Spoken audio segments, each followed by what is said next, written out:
Abla bacım kız o da kız. Tamam. Tamam. Hangi mahalleye gittin abla? Hangileridir o? Evşeş, Evya. Çok kişi hem o yedi. Regular planın.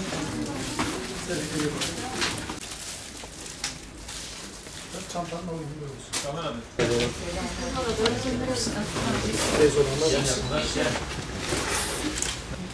Ona da ziyade de bana da buraya yeter.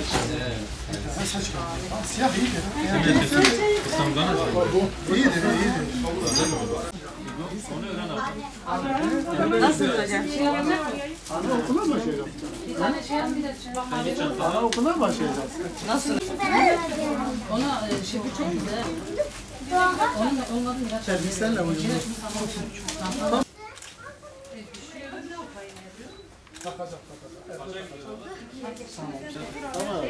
Sizi yazdırdım zaten. Tamam.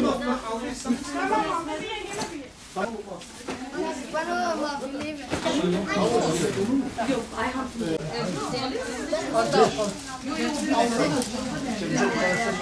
2025-2026 eğitim ve öğretim yılı bildiğiniz üzere bu pazartesi günü başlıyor. Biz Yetimler Vakfı olarak yaklaşık bir aydır yetim ve öksüz çocuklarımıza kırtasiye yardımda bulunmak için çalışmalarımıza başladık.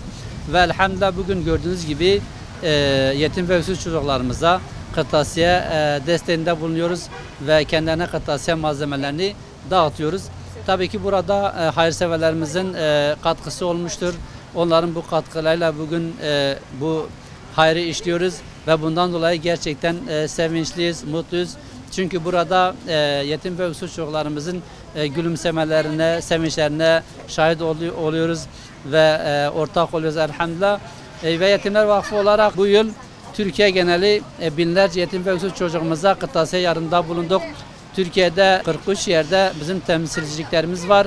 Temsilciliklerimizin tamamı bu faaliyette bulundular. Orada bulunan yetim ve öksüz çocuklarımıza kırtasiye yardımlarını dağıtıyorlar. Kimileri dağıttı, kimileri inşallah önümüzdeki günlerde bunu dağıtacaklar. Bizler işte bu kampanyayı "Bir yetimi de sen okut" sloganıyla başladık ve elhamdülillah hayırseverlerimiz buna karşılık verdiler.